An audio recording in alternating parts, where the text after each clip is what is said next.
Welcome back to Season 2 of the 5 Star Council podcast, the 5 Star Counselor Bootcamp. Over the next 6 weeks, in 12 episodes, I'm taking you step by step through my service framework.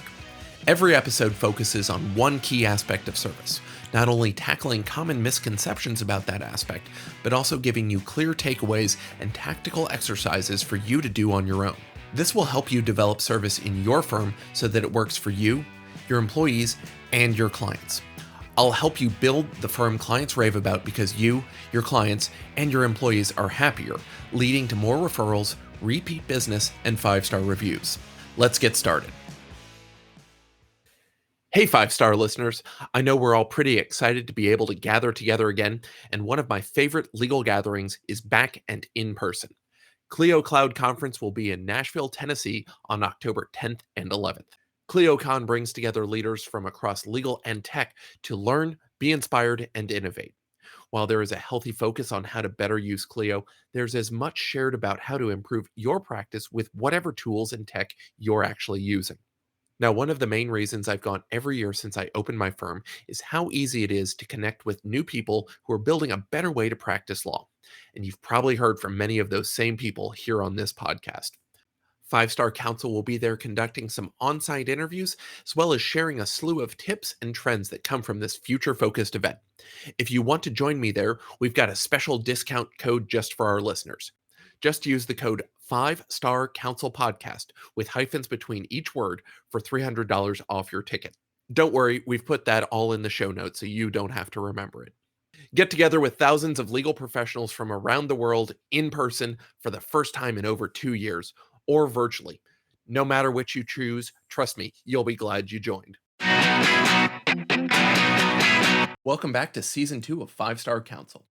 We're starting off the season by building the North Star for our practice.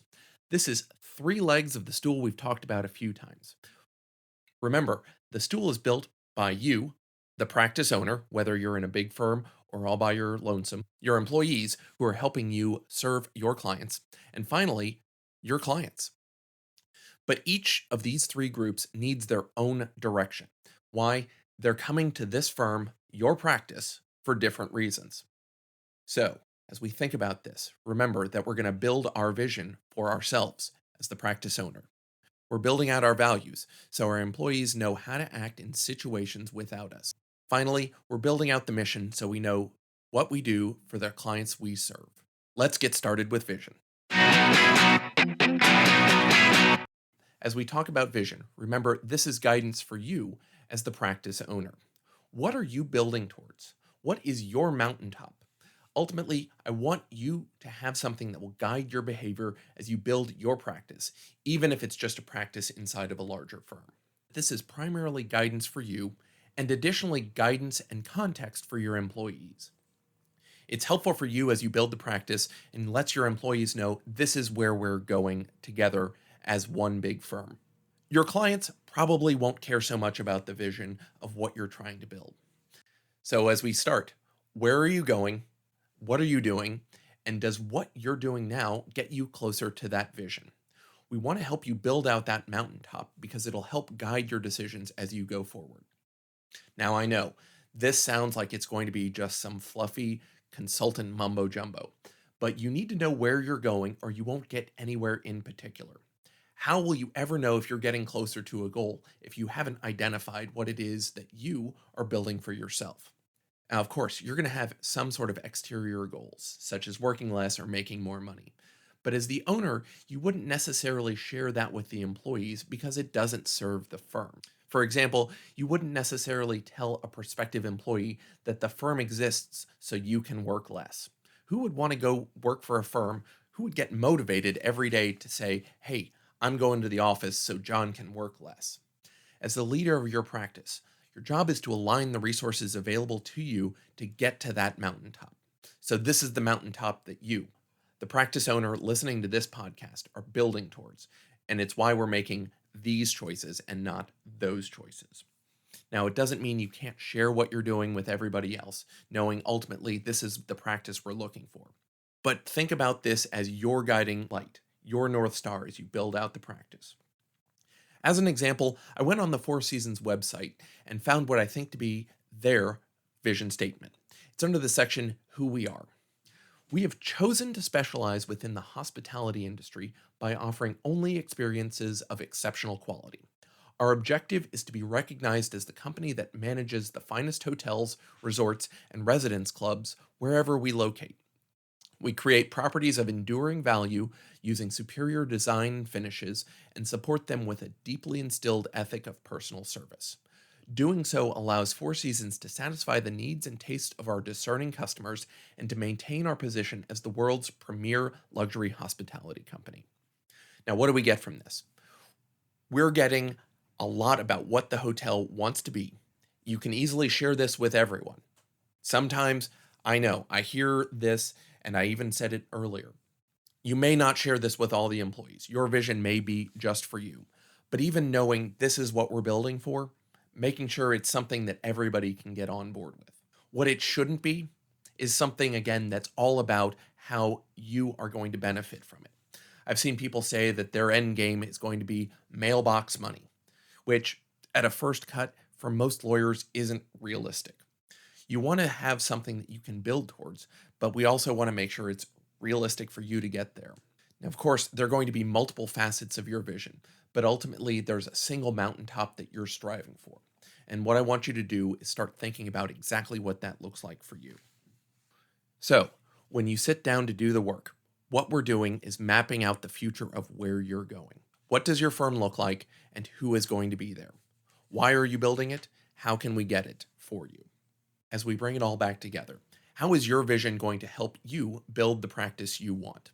Making it about how it affects your life is important, but not the only thing to consider. You'll want your employees to know exactly what you're doing and where you're going. So if you just put it in the context of, I work less and I make more money, you may find it hard to motivate and build a team around those goals. So, how do we build out this vision and what should it look like? We went through the Four Seasons vision of where they're going and what they're doing.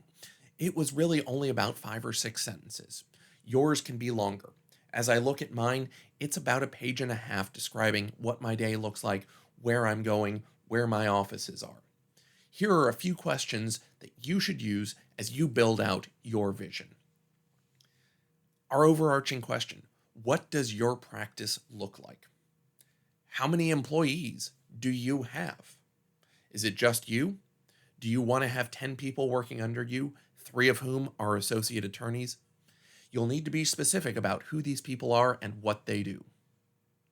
As you look at the practice you have, is it an expert practice or is it a volume practice? You can go back to our episodes with Mike Whalen where we discuss the difference between being the expert and the audience builder. Where will you sit? When you think about your practice in the larger community of legal practitioners, where do you sit there? How do you make sure that your practice is viewed the appropriate way in your community? It's also important to think, what are your goals for this practice? What do you want to get out of it? Yes, it could be more money. It could be working less. But how do you make that and transition it into something that more people can buy into? Instead of it just being, I, John, the owner, work less, how can you say, everyone on my team has great work-life balance or has the ability to enjoy outside pursuits in a way that works for them? Think also about who your clients are. We'll talk more about this, but you want to know what you're doing and why you're taking care of those people. Finally, as you build this practice, what are some things that you refuse to do? What are the work that you don't want and will never take on so you can make sure that you stay in your spot in the community? One of the ways I like to characterize this is that I like to only take work where we're top 3 in the city for what we do. So litigation, I'm not even near the top 10,000. We're never going to do it, and I don't want to learn. When it comes to Medicaid planning, which is a specialized set of rules for people who are looking for certain government benefits, we're not top 3 in the city, though we're probably in the top 1,000 if we had to be. Again, I'd much rather send that work out because we're not going to be the best at it, and our clients can get a better result elsewhere. As we bring this first episode to a close, the vision is your guiding light for you, the practice owner. Where are you going? What are you building for yourself, your employees, and your clients? Thanks so much for listening.